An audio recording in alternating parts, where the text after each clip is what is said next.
Assalamualaikum dan salam sejahtera semua. Saya Dr. Nurna Silahani binti Jalani. Saya merupakan pegawai Daerah, Pejabat Kesihatan Daerah Selangor. So hari ini saya akan bercakap berkenaan dengan tajuk saya, sayangi diri dan keluarga anda. Tapi tajuk saya merangkumi berkenaan dengan remaja dan juga berkenaan dengan penyakit kelamin dan juga penyakit HIV. Okay, sebelum saya bercerita berkenaan dengan penyakit-penyakit tersebut, kita perlu tahu dulu. Okay, setiap manusia Allah jadikan tubuh badan, betul tak? Jadi tubuh badan kita adalah hak kita. Rasulullah SAW bersabda juga, sesungguhnya kamu punya tanggungjawab untuk menunaikan hak terhadap tubuh badan kamu. Jadi kita perlu ajar anak-anak kita berkenaan dengan tubuh badan. Kena cakap dengan mereka, badan mereka milik mereka dan hak mereka. Dan mereka merupakan bos kepada badan mereka, badan kita inilah. Okey, seperti yang kita tahu, sejak kita kecil lagi, kita dikenalkan dengan bahagian-bahagian tubuh badan. Jadi biasanya kita akan ajar anak-anak kita berkenaan dengan apa itu mata di mana, telinga di mana, hidung apa, lidah untuk apa, sentuhan itu untuk apa. Ini adalah kita ajar sejak daripada kecil, betul kan? Okay, jadi macam mana pula dengan anggota reproduktif dan kesihatan seksual? Okay, sebagai ibu bapa, kita sebenarnya tak boleh malu atau segan untuk mengajar anak-anak berkenaan dengan kesihatan reproduktif ataupun kita panggil untuk bahagian seksual lah. Reproduktif ni perempuan dan lelaki berbeza-beza. Jadi kita perlukan guna waktu yang sesuai untuk mengajar berkenaan dengan kesihatan reproduktif seksual ni. Biasanya kita akan ajar sewaktu mandi lah, sebab sewaktu mandi biasanya mereka tidak memakai baju ataupun ketika mereka telah selesai mandi, waktu tu dia nak bersiap untuk memakai baju kan. Jadi kita boleh ajar mereka berkenaan dengan anggota-anggota kesihatan reproduktif ni. Bila bercakap dengan mereka ni, gunakan perkataan yang ataupun fakta yang betul, anggota yang betul. Kita jangan guna persamaan macam dengan contohnya lah benda lain. Okay, biasanya kalau zakar, kita akan gunakan macam perkataan bird. Bird ataupun perkataan lain macam adik kecil. Tak boleh cakap macam tu. Kita kena menggunakan perkataan yang betul iaitu zakar. Kalau perempuan pula, kita kena menggunakan perkataan faraj ataupun vagina. Ataupun buah dada untuk kanak-kanak yang biasa mengambil perkataan bulat-bulat untuk kita cakap berkenaan payudara. Kalau kita nak cakap ataupun susu lah. Okay. Jadi ini adalah gambar berkenaan dengan tubuh badan di mana kita tunjukkan sentuhan tidak selamat dan sentuhan selamat. Okay. Ini adalah benda yang kita perlu ajar kepada anak-anak berkenaan dengan sentuhan tidak selamat. Sentuhan selamat ni contohnya di mulut, di bahagian dada, di bahagian kemaluan, punggung dan juga kawasan antara perut. Jadi sentuhan yang selamat contohnya di kepala, di bahu, tangan dan juga di kaki. Okey, kita ada sentuhan selamat dan sentuhan tidak selamat yang saya terangkan tadi. Okey, apa maksud sentuhan selamat pula? Okey, sentuhan selamat ini boleh digambarkan sebagai sentuhan yang buat kita rasa gembira, selesa dan rasa selamat. Jadi bila kita ada sentuhan selamat ni menunjukkan rasa sayang dan juga ingin menjaga oleh orang yang menyayangi kita lah. Kita rasa dijaga dan disayangi oleh orang yang bila kita rasa sentuhan selamat ni. Biasanya bila kita dapat sentuhan selamat ni kita akan rasa gembira, kita rasa yakin, kita rasa orang tu boleh dipercayai. Macam mana pula dengan sentuhan tidak selamat? Okay, sentuhan tidak selamat pula digambarkan sebagai sentuhan yang membuat kita rasa tak selesa, tak selamat. Biasanya akan rasa seperti kita rasa sedih, pelik ataupun takut. Ataupun keliru. Biasanya kanak-kanak ni mereka tak tahu apa sentuhan tak selamat ni. Dia rasa pelik saja biasanya. Ataupun biasanya dia akan takut. Jadi senyap. Jadi biasanya sentuhan selamat ni boleh dilakukan oleh orang yang tidak dikenali dan juga orang yang dikenali. Maksudnya saudara mara, keluarga rapat pun boleh melakukan sentuhan tak selamat ni. Dan bukan sahaja tertakluk kepada, maksudnya kepada lain jantina, lelaki dan lelaki perempuan pun boleh juga berlaku sentuhan tidak selamat ni. Jadi contoh sentuhan tidak selamat, orang yang tidak dikenali menyentuh bahagian sulit. Ini yang biasalah. Ataupun tadi bahagian-bahagian yang tidak selamat disentuh, orang yang tidak dikenali menyentuh bahagian sulit dan biasanya dia akan suruh kanak-kanak ini merahsiakan. Jadi kanak-kanak ni ikut je lah cakap kan, sebab dia cakap okay, jangan bagi tahu siapa-siapa, kena senyap. Jadi dia pun percaya senyap. Lepas tu ataupun dia akan cuba menggertak, atau dia akan bagi kita cakap tu dia menggertak ataupun dia memukul. Ini pun adalah salah satu cara mereka untuk mengelakkan kanak-kanak tadi memberitahu orang lebih dewasa berkenaan dengan sentuhan tidak selamat ni. Okey, jadi membuli. Adakah ini adalah sentuhan tidak selamat? Ya. Membuli adalah salah satu sentuhan tidak selamat termasuk lisan. Okey, sebelum berlakunya sentuhan tidak selamat sebenarnya ada di mana fasa kita panggil sentuhan tidak selesa. Okey, sentuhan tidak selesa ni mungkin kita rasa selamat tetapi sebenarnya tak diingini ataupun sebenarnya kita tak rasa selesa sebenarnya pada sentuhan tersebut. Contohlah, kita rasa bahu tu sentuhan yang selamat, betul kan? Tapi ada setengah orang ataupun setengah individu ni dia rasa sebenarnya tempat tu adalah kawasan yang tidak selesa. Okey, mungkin mula-mula dia sentuh bahu, kepala, tapi lama-lama dia akan ke depan. Ke depan tu maksudnya dia sentuh kawasan yang tidak selamat tadi. Contohnya dia sentuh bibir, dia sentuh bahagian dada, bahagian peha, ke bahagian kemaluan. Biasanya saya cakap tadi sentuhan tidak selesa adalah penyebab kepada sentuhan tidak selamat. Okey, jadi apa yang perlu lakukan? Kita perlu ajar anak-anak kita bila mereka terdedah dengan sentuhan tidak selamat ni, pertama sekali mereka perlu jerit. Jerit ni tak kisahlah. Jerit say no. Say no ke, ajar jangan ke, ataupun kita cakap tak boleh.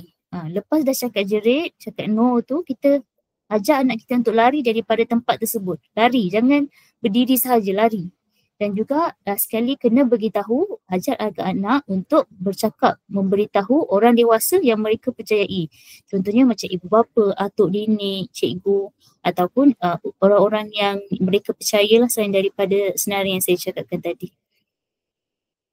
Okey, perlu ajar juga dekat anak-anak, walaupun orang tu lebih besar daripada kita, walaupun orang tu lebih dewasa daripada kita, walaupun orang tu kita kenal, kena cakap tak nak, no, bila dia sentuh kawasan-kawasan yang tidak selamat tadi.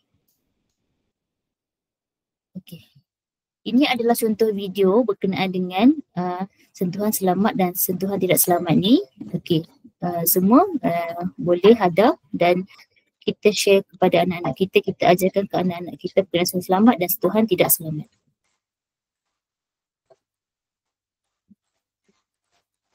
Hai kawan-kawan, mesti seronok kan kalau main solok-solok atau kejar-kejar dengan kawan yang lain? Tapi macam mana pula kalau tiba-tiba ada orang dewasa atau orang asing datang dan kacau kawan-kawan? Mesti kawan-kawan rasa tidak selesa dan marah kan dengan keadaan begitu? Kawan-kawan nak tahu tak? Pada badan kita ni ada bahagian yang mesti kita jaga. Bahagian itu ialah mulut, dada, kemaluan dan punggung. Dua ini adalah bahagian sulit kawan-kawan. Sulit tu maknanya rahsia tahu. Jadi siapa-siapa yang boleh lihat atau sentuh. Jadi kalau ada orang cuba sentuh bahagian rahsia kawan-kawan, iaitu bahagian mulut, dada, kemaluan atau punggung, kawan-kawan kena jerit kuat-kuat. Jangan! Lepas tu tarik laju-laju daripada orang itu. Kemudian beritahu ibu bapa atau orang dewasa yang lain tentang apa yang terjadi. Itu sahaja, ada lagi perkara yang kawan-kawan mesti beritahu ibu bapa jika ia berlaku kepada kawan-kawan atau kawan yang lain. Iaitu yang pertama, kalau ada orang yang pegang dan tengok kemaluan kawan-kawan. Yang kedua, kalau ada orang yang tunjuk kemaluannya kepada kawan-kawan. Yang ketiga, kalau ada orang yang suruh kawan-kawan buka baju.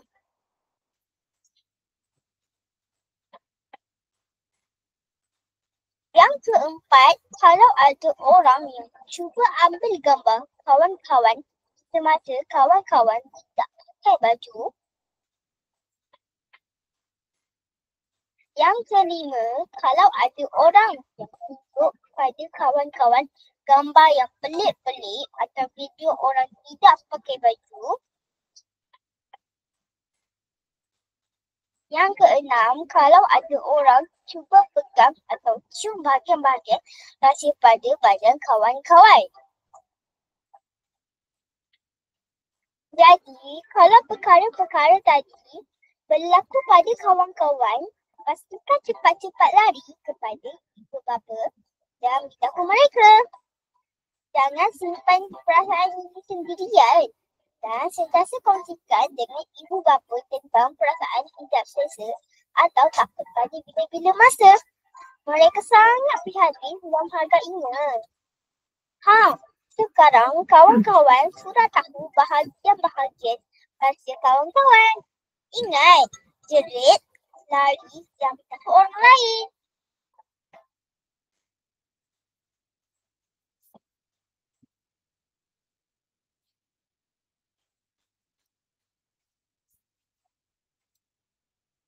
Okey, tadi saya bercakap berkenaan dengan sentuhan selamat dan sentuhan tidak selamat. Okey, seterusnya kita ke fasa yang seterusnya, iaitu di mana bila di kanak-kanak dia akan beralih ke fasa remaja. Okey, apa itu remaja? Okey, remaja yang kita tahu adalah fasa di mana perubahan atau transisi daripada usia kanak-kanak sebelum memasuki usia dewasa.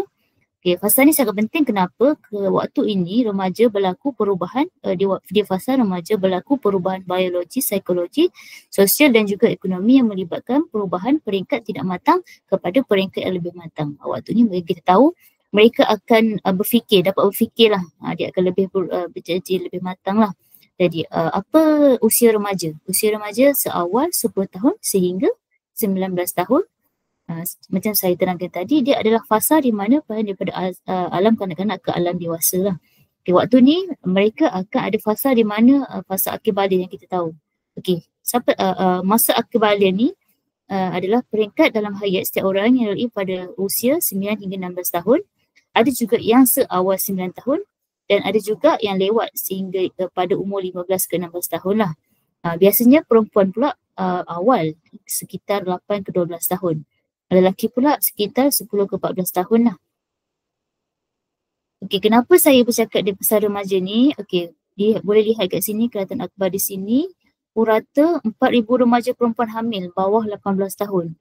Pada tahun 2017, 4,960 kanak-kanak tidak sah dilahirkan remaja perempuan berumur 18 tahun.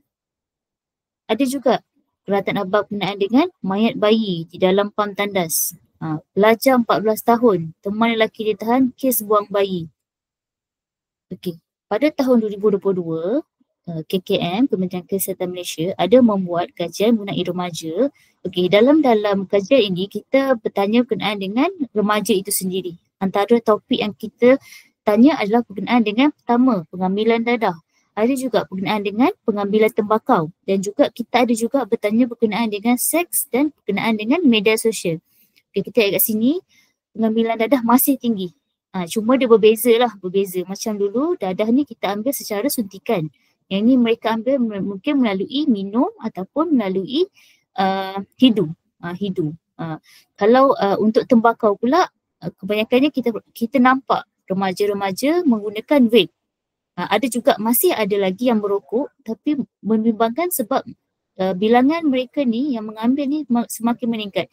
Dan dulu kalau kita nampak kebanyakannya adalah lelaki, tetapi sekarang lelaki dan perempuan semakin meningkat bilangan yang mengambil vape ni. Okay, berkenaan dengan seks pula. Okay.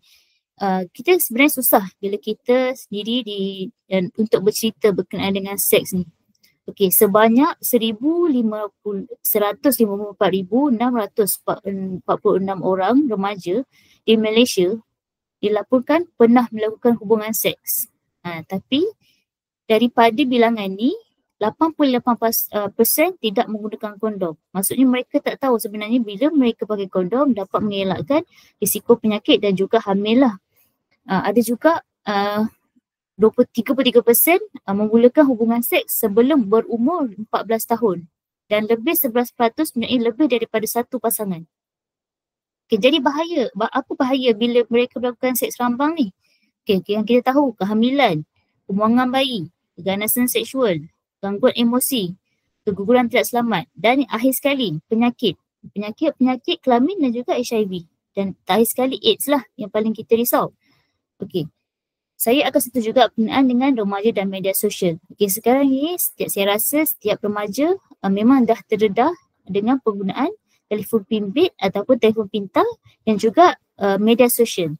Okay, sekarang ni kita tahu anak-anak kita memang akan ada, mereka dah tak gunakan Facebook sebenarnya. Mereka lebih kepada TikTok, aplikasi TikTok, ada juga aplikasi temu janji macam Grindr, macam WeChat, semua tu mereka tak gunakan lah. Mereka gunakan Telegram, WhatsApp, Insta pun mereka dah kurang. Dan sekarang ni X lah, aplikasi X. Okay, antara yang dalam kajian remaja tu ada juga menyentuh berkenaan dengan pembuli cyber di dalam kalangan remaja. Okay, 11.3% membuat komen yang tidak sopan kepada sesiapa sahaja di atas talian. Sebanyak 69% menyebarkan kabar angin tentang seseorang di atas talian. 48% menghantar atau memuat naik gambar yang memalukan di atas talian. 1.8% meminta seseorang untuk bercakap tentang seks di atas talian. Dan ada 1% meminta seseorang untuk melakukan sesuatu yang seksual di atas talian. Yang ini data ni adalah berdasarkan remaja. Memang ada remaja. Satu daripada remaja membuli dan mengganggu seseorang melalui internet, FB atau peranti elektronik yang lain. Tinggilah kalau kita tengok sebenarnya bilangan ni. Okey. Pornografi. Okey. Pengguna Malaysia yang paling banyak mengakses kandungan pornografi kanak-kanak di Asia Tenggara. Ini pada tahun 2018 ada data ni. Okay, jadi apa kesan pornografi ni? Menjejaskan kesan otak, menjejaskan hubungan dan pengurus hidup, menjejaskan hubungan dengan keluarga, pasangan dan juga rakan-rakan. Juga merasakan diri itu keseorangan. Akhir sekali boleh juga menyebabkan mati pucuk. Ini kesan-kesan ketagihan pornografi. Okey, ini adalah talian kalau contohnya dalam keluarga atau ahli keluarga itu perlukan bantuan. Boleh pergi ke aduan masyarakat ni di talian kasih 15999. Okay, seterusnya, saya sentuh sedikit berkenaan dengan HIV dan AIDS sebab tadi kita dah bercerita berkenaan dengan sentuhan selamat, sentuhan tidak selamat, berkenaan remaja dan saya akan bercakap berkenaan dengan HIV dan AIDS. Okey, daripada graf sini kita boleh lihat perubahan fasa di mana dahulunya penyakit HIV ni disebabkan oleh suntikan jarum dan sekarang ni disebabkan oleh melalui hubungan seks bebas lah. Dan hubungan seks bebas ni pula berbeza. Dulu disebabkan antara hubungan seks lelaki dan perempuan, sekarang antara lelaki dan lelaki atau kita panggil man-sexual ataupun homoseksual. Dan kebanyakan pesakit di Malaysia adalah lelaki. Tapi kes tu dan dia punya bilangan pesakit wanita masih kurang tetapi semakin meningkatlah sebenarnya sehingga 2023 90% pesakit adalah lelaki dan 10% adalah pesakit perempuan. Dan kebanyakan pesakit HIV adalah kita nak cakap orang Melayu sebenarnya. Berbangsa Melayu. Diikuti oleh bangsa Cina. Okey, ini adalah gambar trend penyakit di Hulu Selangor sendiri. Kita boleh lihat kat sini kenaikan penyakit HIV di Hulu Selangor. Kebanyakannya adalah lelaki. Dan yang paling membuatkan adalah lingkungan umur. Kalau kita lihat lingkungan umur seawal 20 hingga 29 tahun mereka sudah dapat HIV. Okey, saya tutup. Apa itu HIV pula? Okey, HIV adalah Human Immunodeficiency Virus. Dia adalah jangkitan daripada manusia ke manusia. Dia tak boleh daripada orang, daripada binatang ke manusia ke, tak ada. Nyamuk ke manusia, tak ada. Dia adalah manusia ke manusia. Virus yang musnahkan sistem pertahanan badan seseorang. Apa itu AIDS pula? AIDS adalah Acquired Immunodeficiency Syndrome ataupun sindrom kurang daya tahan melawan penyakit. Dia merupakan tahap terakhir untuk penyakit HIV sebenarnya AIDS ni. Okey, macam mana pula HIV ni berjangkit? Okey, macam saya cakap tadi, yang paling common adalah melalui sekarang ni disebabkan oleh melalui hubungan seks bebas. Seks bebas ni tak kisahlah dia memang tak pakai kondom satu, bertukar-tukar pasangan, lelaki-lelaki, perempuan-perempuan, lelaki-perempuan. Ataupun kalau sekarang ni yang kita risau adalah seks berkumpulan. Ini yang merisaukan lah. Okay, yang kedua, melalui suntikan jarum. Suntikan jarum ni adalah jarum di mana pesakit HIV dia share jarum dengan orang yang sihat. Jadi orang sihat ni akan dapat HIV tadi. Yang ketiga, melalui ibu ke anak. Ibu ke anak ni ada dalam fasa sama ada di waktu mengandung ataupun sewaktu bersalin ataupun sewaktu menyusu. Dan akhir sekali adalah melalui pindahan darah. Darah yang telah tercemar atau organ yang tercemar dengan virus HIV tadi. Okey. Okey, gambar-gambar sini, okey, boleh tak sebenarnya nyamuk menyebabkan HIV? Boleh tak kalau kita berkongsi peralatan seperti tandas ke, tuala ke, boleh tak dapat HIV? Dan ciuman ni boleh tak dapat? Ataupun kita berkongsi alatan pesanan atau makanan ni boleh tak dapat? Ataupun kita sentuh, kita peluk atau cium, boleh tak dapat? Okey, semua ni sebenarnya bukan cara HIV berjangkit. Saya cakap tadi, hanya 4 cara tadi HIV berjangkit. Ada hanya 4 je. Kenapa? Sebab kandungan virus HIV yang paling tinggi hanya berada di dalam pertama cecair vagina ataupun perempuan punca cair ataupun melalui semen ataupun kita panggil air mani. Yang ketiga susu ibu dan juga darah. Ini sahaja yang mengandungi kandungan HIV yang tinggi. Jadi senarai ini semua bukan cara HIV berjangkit. Kita bayangkan kalau contohnya nyamuk boleh buat HIV. Semua orang dah ada HIV, betul tak? Okay. Jadi macam mana kita nak elakkan dapat HIV ni? Dia senang je. A, B, C, D, E, F, G. A ni abstinent. Abstinent tu maksudnya kita kena ajar, kita kena terapkan kepada anak-anak ni tidak melakukan seks sebelum berkahwin. Ataupun individu yang tidak dikenali lah. Setia kepada pasangan, penggunaan kondom. Kondom ni sebenarnya kalau tuan-puan nak tahu, anak-anak remaja ni mereka dah tahu dah. Mereka dah nampak dah kondom ni dekat mana. Bila kami buat lawatan di sekolah, kami berceramah, bila kami tanya, okay, mana boleh beli kondom? Mereka akan cakap, 7E ada, Family Mart ada, Watson ada. Mereka nampak je ni. Mereka tahu. Tapi mereka tak tahu apa fungsi kondom ni. Selain daripada untuk elakkan mengandung, fungsi kondom ni adalah untuk pencegahan penyakit kelamin dan juga HIV. Jangan mengambil dadah. Don't do drug. Untuk dapatkan maklumat HIV yang tepat daripada sumber percayai, jika berisiko sila dapatkan rawatan dan saringan, dan akhir sekali kena dekatkan diri kepada Tuhan dan kita kena patuh ajaran agama. Kita kena tinggalkan perkara-perkara yang berisiko tinggi ni. Okay, jadi siapa yang perlu menjalankan saringan ni? Pertama, penagih dadah suntikan, pesakit TB, pesakit penyakit kelamin, pasangan anda ada HIV, perlu buat saringan. Pernah melanggan pekerja seks dan juga mereka yang mengamalkan seks rambang. Okey, saya sentuh sedikit berkenaan penyakit kelamin ataupun penyakit jangkitan seksual. Yang kita tahu penyakit ni merebak daripada individu ke individu lain melalui hubungan seks. Sama ada melalui vagina, anus, oral. Mulut pun boleh. Maksudnya kalau penyakit kelamin ni bukan tentu penyakit tu kita nampak sahaja di bahagian kelamin. Di mulut pun kita boleh nampak. Biasanya orang ni akan nampak ulcer lah, ulcer di bahagian mulut. Dan dia lagi senang dapat berbanding HIV. Biasanya mereka akan dapat penyakit kelamin ni berulang kali, baru dia akan dapat penyakit HIV tu. Kebanyakannya tiada gejala pada awalnya. Tapi biasanya bila ada gejala tu sebenarnya mereka dah di fasa yang teruk lah, yang biasanya dah ada komplikasi. Okay, tanda-tanda dia macam keluhan lelihan di vagina, lelihan di zakar, gatal, ulcer, sakit ketika melakukan seks, sakit ketika kencing. Ini adalah tanda-tanda penyakit kelamin. Ini adalah contoh penyakit kelamin, contohnya ketuat kelamin, sifilis, gonoria, cacar ataupun herpes. Herpes ni kita boleh nampak dekat mulut tu. Dia biasanya akan sakit lah. Chlamydia, hepatitis B, hepatitis C.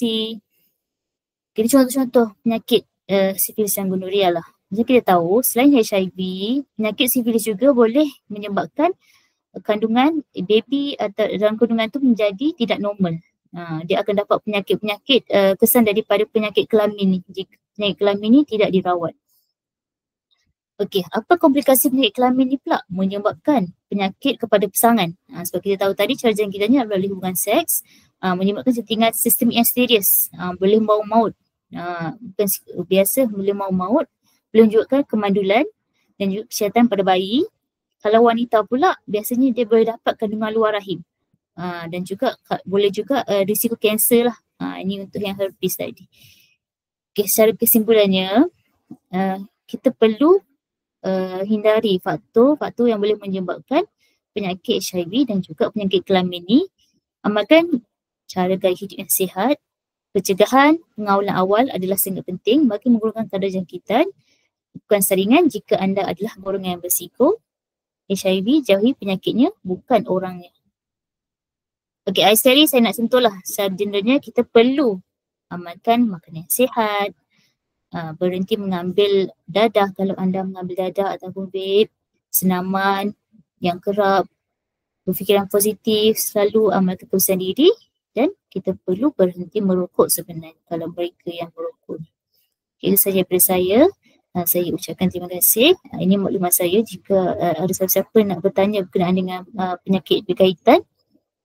Okey, sekian. Terima kasih. Assalamualaikum warahmatullahi wabarakatuh.